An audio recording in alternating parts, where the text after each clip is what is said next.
बदलाव संसार का नियम है। बदलाव हर जगह देखने को मिलता है। बदलाव मुझ में आता है, बदलाव आप में आता है और बदलाव हमारे आसपास मौजूद वातावरण में हमेशा देखने को मिलता है। लेकिन कभी कभी ये बदलाव विवादों का विषय भी बन जाता है, जैसा कि हाल ही में देखने को मिला जब एनसीईआरटी द्वारा अपनी किताबों के पाठ्यक्रम में कंटेंट में कुछ बदलाव किया गया और उस बदलाव को लेकर तमाम विशेषज्ञों द्वारा एनसीईआरटी की आलोचना की जा रही है।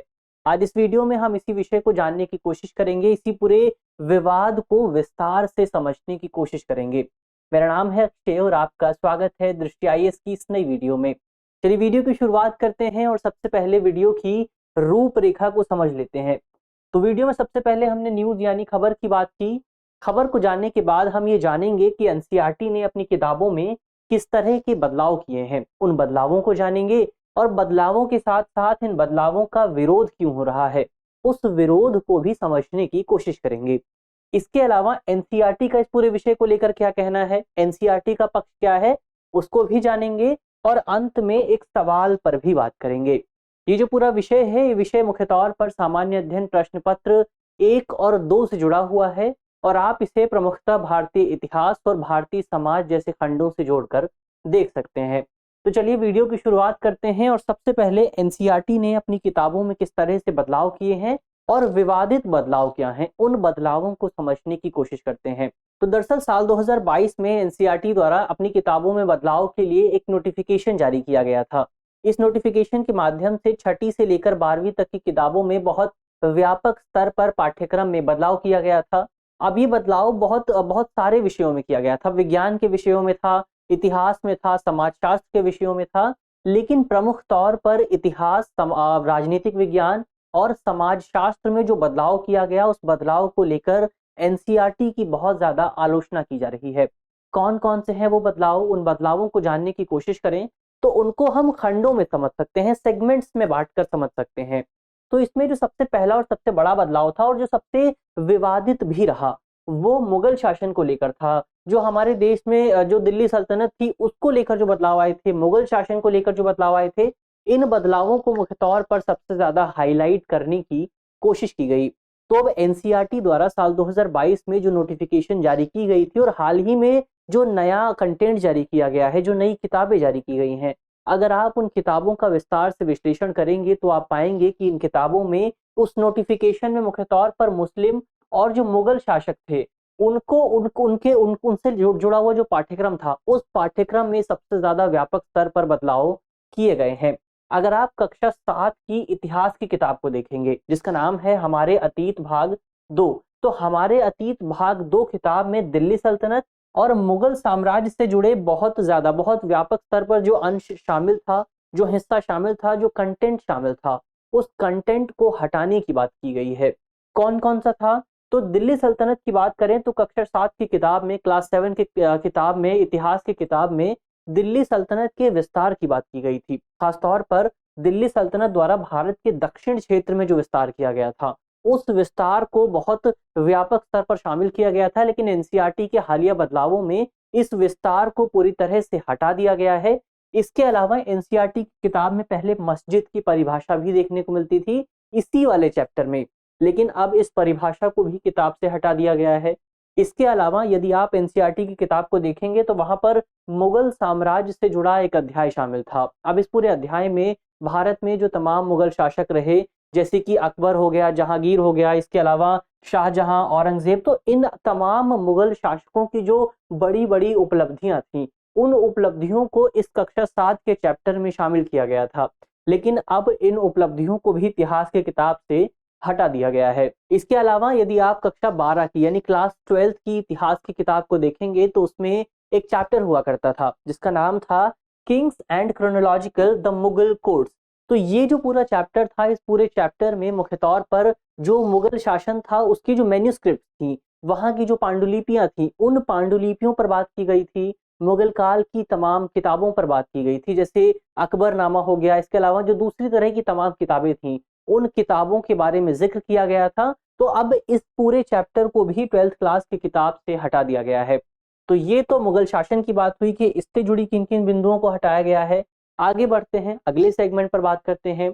हमारा अगला सेगमेंट जो है वो गुजरात दंगों को लेकर है।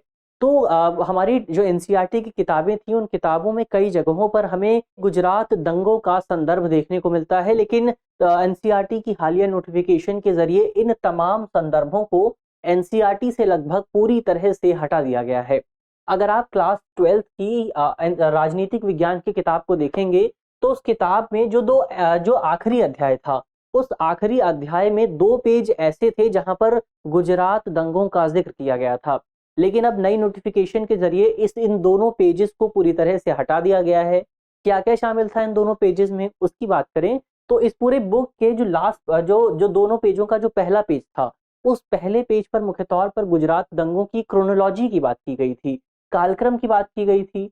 इसके अलावा इसी पूरे पेज पर नेशनल ह्यूमन राइट कमीशन द्वारा जो गुजरात सरकार की आलोचना की गई थी, उस आलोचना का भी जिक्र किया गया था।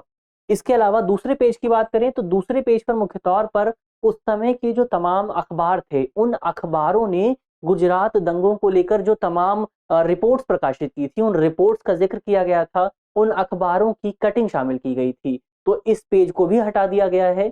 इसके अलावा इस दूसरे पेज पर मुख्य तौर पर अटल बिहारी वाजपेयी द्वारा, जो कि भारत के पूर्व प्रधानमंत्री रहे हैं और काफी चर्चित नेता थे, उन्होंने गुजरात दंगों को लेकर उस समय गुजरात के जो मुख्यमंत्री थे उन पर जो एक बहुत चर्चित बयान दिया था, उस बयान को भी शामिल किया गया था। उस बयान में अटल बिहारी वाजपेयी ने उस समय के गुजरात के मुख्यमंत्री को राजधर्म का पालन करने की बात कही थी। तो इस पूरे बयान को भी राजनीतिक विज्ञान के अध्याय से, राजनीतिक विज्ञान की बुक से हटा दिया गया है। तो ये तो गुजरात दंगों की बात हुई। इसके अलावा अगर आप क्लास 12th की सोशियोलॉजी की बुक देखेंगे, तो सोशियोलॉजी की बुक में मुख्य तौर पर ये इस बात का जिक्र किया गया था कि किस तरह से अगर आप धर्म को राजनीति के एक उपकरण के तौर पर प्रयोग करते हैं तो उसके क्या क्या खतरे देखने को मिल सकते हैं। इसके लिए कई उदाहरण पेश किए गए थे और इन्हीं उदाहरणों के तौर पर 2002 का दंगा भी शामिल था, गुजरात दंगा भी शामिल था, तो इसको हटा दिया गया। इसके अलावा इसमें उदाहरण के तौर पर 1984 के सिख दंगे भी मौजूद थे, उसको भी इस पूरे अध्याय से समाप्त कर दिया गया है, हटा दिया गया है। तो ये तो गुजरात दंगों की बात हुई। इसके अलावा इस पूरे बदलाव में आपातकाल को लेकर, इमरजेंसी को लेकर भी कुछ बदलाव किए गए हैं। इस पूरे बदलाव में अगर आप क्लास 12th की किताब को देखेंगे, राजनीतिक विज्ञान की किताब को, तो वहां पर हमें इमरजेंसी पर एक चैप्टर देखने को मिलता था। इस पूरे चैप्टर को हटा दिया गया है। इस पूरे चैप्टर में अब केवल 5 पेजेस को शामिल किया गया है। पहले ये बहुत बड़ा चैप्टर हुआ करता था, लेकिन अब इस चैप्टर को केवल 5 पेजों तक सीमित रखा गया है। इस पूरे चैप्टर में मुख्य तौर पर आपातकाल के दौरान सरकार द्वारा किस तरह से शक्तियों का दुरुपयोग किया गया था, इसके अलावा शक्तियों का दुरुपयोग करते हुए सरकार ने किस तरह से लोगों को जेल में कैद किया था, किस तरह से मीडिया पर, किस तरह से प्रेस पर प्रतिबंध लगाया गया था, किस तरह से लोगों को जबरन नसबंदी के लिए मजबूर किया गया, लोगों को विस्थापन के लिए मजबूर किया गया। इन तमाम बातों का इस पूरे अध्याय में जिक्र किया गया था। लेकिन अब नए नोटिफिकेशन के जरिए इस पूरी घटना को एनसीईआरटी की किताबों से गायब कर दिया गया है। इसके अलावा अगर आप क्लास 12th की समाजशास्त्र किताब को देखेंगे, तो इस सोशियोलॉजी की बुक में भी भारत में आपातकाल के प्रभावों की चर्चा की गई थी, खासतौर पर चैप्टर 6 और चैप्टर 8 में। तो इन प्रभावों को भी समाजशास्त्र की बुक से हटा दिया गया है। इसके अलावा बड़ा बदलाव सामाजिक आंदोलनों को लेकर भी देखने को मिला है। अगर आप पहले की एनसीईआरटी की किताबों को देखेंगे तो वहां पर 6ठी से 12 तक की तमाम किताबों में हमें बहुत तरह के सोशल मूवमेंट्स देखने को मिलेंगे, जहां पर भारत के आम लोगों द्वारा हिस्सा लिया गया था। लेकिन ये जो मूवमेंट्स थे, इनसे जुड़े 3 अध्यायों को सरकार एनसीईआरटी की किताबों से हटा दिया गया है। इन 3 अध्यायों में मुख्य तौर पर हमें चिपको आंदोलन देखने को मिलता है, दलित पैंथर आंदोलन जो कि हमें महाराष्ट्र में देखने को मिला था। इसके अलावा किसान आंदोलन, भारत के तमाम हिस्सों में, भारत के इतिहास में बहुत सारे किसान आंदोलन रहे हैं, लेकिन एनसीईआरटी की किताबों में इन कुछ आंदोलनों को पूरी तरह से हटा दिया गया है। इसमें नर्मदा बचाओ आंदोलन को हटा दिया गया है। इसके अलावा आंध्र प्रदेश में हमें जो शराब के खिलाफ आंदोलन देखने को मिला था, उस आंदोलन को भी एनसीईआरटी की किताबों से हटा दिया गया है। तो ये तो सामाजिक आंदोलनों को लेकर जो बदलाव हुआ था उसकी बात हुई। इसके अलावा एक बड़ी बात जो है वो जाति व्यवस्था को लेकर भी देखने को मिली, डिस्क्रिमिनेशन को लेकर भी देखने को मिली, भेदभाव को लेकर भी देखने को मिली। एनसीईआरटी की क्लास 6 की किताब है इतिहास की, जिसका नाम है हमारे अतीत भाग 1। अब इस पूरी किताब में व्यापक स्तर पर वर्ण व्यवस्था पर बात की गई थी, जो हमारी जाति व्यवस्था है उस पर बात की गई थी। लेकिन नए नोटिफिकेशन के जरिए इस पूरे कंटेंट को पूरी तरह से हटा दिया गया है, लगभग आधे कंटेंट को हटा दिया गया है और वर्ण व्यवस्था और भेदभाव, डिस्क्रिमिनेशन किस तरह से जुड़े हुए हैं उस पर जो बातचीत की गई थी, उससे जुड़ा जो कंटेंट था वो कंटेंट भी हटा दिया गया है। वर्ण व्यवस्था और छुआछूत से जुड़ा जो कंटेंट था, जो अनटचेबिलिटी से जुड़ा कंटेंट था, उस कंटेंट को भी हटा दिया गया है। इसके अलावा क्लास 6 का ही जो राजनीतिक विज्ञान की किताब थी, उस किताब से भी भेदभाव से जुड़े कई जो एग्जाम्पल्स थे, कई जो कंटेंट थे, उन कंटेंट्स को हटा दिया गया है पॉलिटिकल साइंस की किताब से। और इन कंटेंट में मुख्य तौर पर दलितों की बात की गई थी, हमारे जो मार्जिनलाइज्ड सेक्शन है, जो बहुत ज्यादा पीड़ित लोग हैं, उन लोगों की बात की गई थी। तो जाहिर तौर पर इसका हमारे समाज पर बहुत ज्यादा व्यापक प्रभाव देखने को मिल सकता है। इसके अलावा कक्षा 12 की किताब को देखेंगे अगर आप, सोशियोलॉजी की किताब को, तो वहां पर भारत में दलितों के साथ किस तरह से भेदभाव होता है, किस तरह से डिस्क्रिमिनेशन होता है, उसको लेकर 4 एग्जाम्पल शामिल थे। लेकिन अब एनसीईआरटी के नए बदलावों के माध्यम से इन 4 एग्जाम्पल्स को भी हटा दिया गया है। तो ये तो उन कुछ बड़े बदलावों की बात हुई जो हमें एनसीईआरटी की किताबों में देखने को मिले हैं। अब यहाँ पर सबसे स्पष्ट बात यह है कि जिन बदलावों की हमने बात की, केवल यही बदलाव नहीं किए गए हैं। एनसीईआरटी ने अपनी किताबों में बहुत सारे बदलाव किए हैं। हमने जिन बदलावों की बात की वो वाले बदलाव थे जिनको लेकर विवाद खड़ा हुआ है। ऐसे कई बदलाव हैं जो कि निरंतर तरीके से किए जा रहे हैं, लेकिन उनको लेकर कोई विवाद नहीं है, तो इसीलिए उन तमाम बदलावों को इस पूरी स्लाइड में शामिल नहीं किया गया है। तो ये तो एनसीईआरटी के बदलावों की बात हुई। अब आगे बढ़ते हैं और ये जानने की कोशिश करते हैं कि आखिर तमाम लोगों द्वारा एनसीईआरटी के इन बदलावों का विरोध क्यों किया जा रहा है। तो कई जानकार एनसीईआरटी के इन बदलावों का विरोध कर रहे हैं, क्योंकि उनका मानना है कि एनसीईआरटी इन बदलावों के माध्यम से भारत में एक खास विचारधारा को बढ़ावा देने की कोशिश कर रही है और इन बदलावों के जरिए एक धर्म विशेष को टारगेट करने का प्रयास किया जा रहा है। तो उन जानकारों का मानना है कि यदि इस पूरे प्रोसेस के जरिए हम आगे बढ़ते हैं तो इसके माध्यम से भारत में सांप्रदायिकता में बढ़ोतरी देखने को मिलेगी, सांप्रदायिकता का माहौल पैदा होगा, भारत में जो अलग अलग धर्म मौजूद हैं उनके बीच दुश्मनी बढ़ेगी। तो ऐसी स्थिति में अगर ये ज्यादा बढ़ता रहता है तो इस पूरी घटना की वजह से भारत की जो सामाजिक व्यवस्था है, हमारा जो सोशल ऑर्डर बना हुआ है, वो सोशल ऑर्डर प्रभावित हो सकता है। इसके माध्यम से भारत की जो सामाजिक एकता है, भारत की सामाजिक एकता पर भी हमें इसका प्रभाव देखने को मिल सकता है।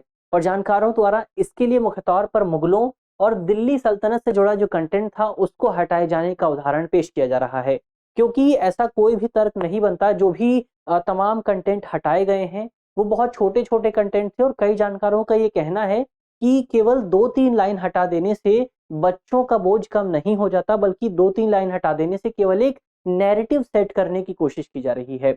इसके अलावा एक जो बात ये भी है कि जो गुजरात दंगों से जुड़ा जो कंटेंट था, उस कंटेंट को जो हटाया गया है, उसको लेकर ये कहा जा रहा है कि ये पूरी तरह से राजनीति से प्रेरित था। इसको एक पॉलिटिकल मूव के तौर पर देखा जा रहा है। इसके अलावा यहाँ पर जो सामाजिक आंदोलन और जाति व्यवस्था को लेकर जो कंटेंट हटाया गया है, भेदभाव को लेकर, डिस्क्रिमिनेशन को लेकर जो कंटेंट हटाया गया है, उसको लेकर ये कहा जा रहा है कि इसके माध्यम से भारत में दलितों का इतिहास में जो उत्पीड़न किया गया है उसके बारे में भारत की जो नई जनरेशन है वो बिल्कुल भी नहीं जान पाएगी। हम भारत की नई जनरेशन को इसके प्रति बहुत ज्यादा संवेदनशील नहीं बना पाएंगे, बहुत ज्यादा हम लोगों को इसके बारे में जागरूक नहीं कर पाएंगे।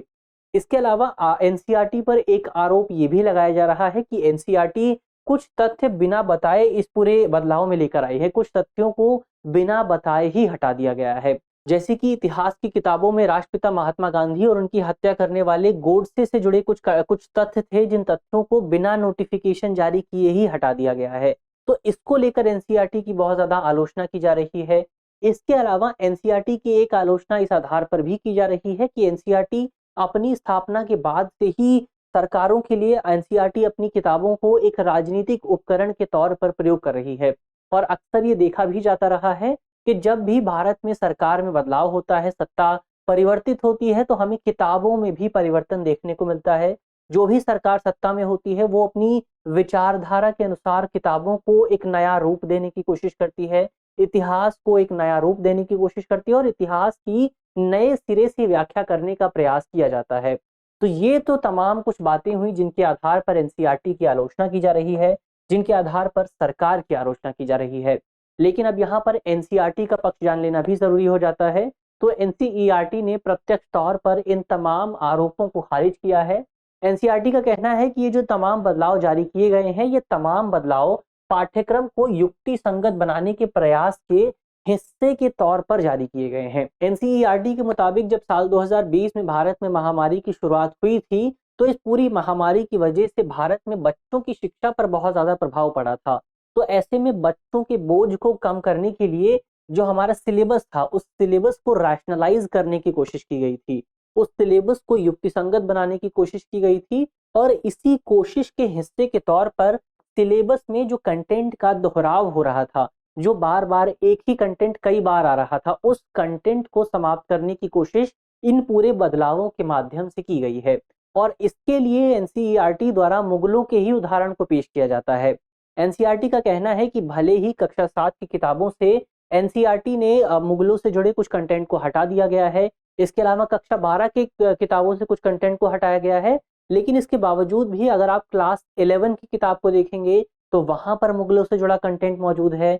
इसके अलावा अगर आप क्लास 12 की ही किताब को देखेंगे तो वहां पर मुगलों से जुड़े पहले 2 चैप्टर मौजूद थे, लेकिन एक ही चैप्टर को हटाया गया है। एक चैप्टर जो है वो अभी भी किताब में मौजूद है।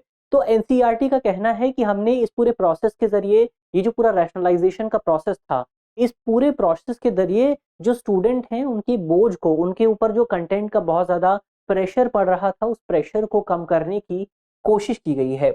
इसके अलावा एनसीईआरटी इस संबंध में एक तर्क ये भी दे रहा है कि एनसीईआरटी द्वारा, उसके विशेषज्ञों द्वारा केवल इतिहास, केवल राजनीतिक विज्ञान और समाजशास्त्र के पाठ्यक्रम में ही बदलाव नहीं किया गया है, बल्कि जो बदलाव है, जो रैशनलाइजेशन का प्रोसेस है, वो विज्ञान में भी किया गया है, वो गणित की किताबों में भी किया गया है, वो इंग्लिश की किताबों में, वो हिंदी की किताबों में भी किया गया है। तो ऐसे में यदि कोई व्यक्ति विज्ञान को और इतिहास को, समाजशास्त्र को एक साथ जोड़कर देखेगा, तो इसको हम प्रत्यक्ष तौर पर इमेजिनेशन के घातक प्रयोग के तौर पर देख सकते हैं। तो जाहिर तौर पर एनसीईआरटी का कहना है कि ये बदलाव केवल 3 ही विषयों में नहीं किए गए, बल्कि बदलाव बहुत सारे विषयों में किए गए हैं। और जो तमाम विशेषज्ञ हैं वो केवल एक सेलेक्टिव नैरेटिव को लेकर आगे बढ़ रहे हैं, केवल कुछ ही आधारों पर एनसीईआरटी की आलोचना करने की कोशिश की जा रही है।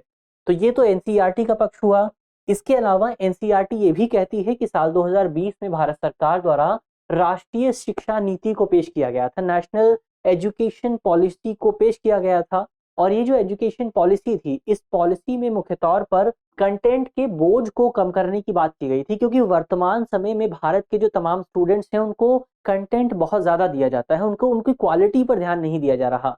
तो ऐसे में इस बोझ को कम करने की बात की गई थी और एनसीईआरटी द्वारा वर्तमान समय में अपनी किताबों को इसी शिक्षा नीति के अनुकूल बनाने का प्रयास किया जा रहा है और इन किताबों के भारतीयकरण का, इंडियनाइजेशन का प्रयास किया जा रहा है। यानी कि इन किताबों में भारत का जो दृष्टिकोण है, भारत की जो तमाम इतिहास है, उस इतिहास को, उस संस्कृति को एक नए ढंग से पेश करने की कोशिश की जा रही है।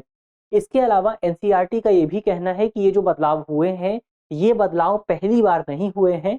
जब से एनसीईआरटी का गठन किया गया है, तब से एनसीईआरटी और उसके तमाम विशेषज्ञ समय समय पर पाठ्यक्रम में बदलाव करते रहे हैं, ताकि वर्तमान समय की जो जरूरतें हैं, उन जरूरतों के अनुसार किताबों का निर्माण किया जा सके, जो कि जाहिर तौर पर एनसीईआरटी के मुताबिक एक बेहतर पहल हो सकती है, ताकि भारत के बच्चों को जो नया पाठ्यक्रम है, जो नई चीजें हैं, उन नई चीजों से अवगत कराया जा सके।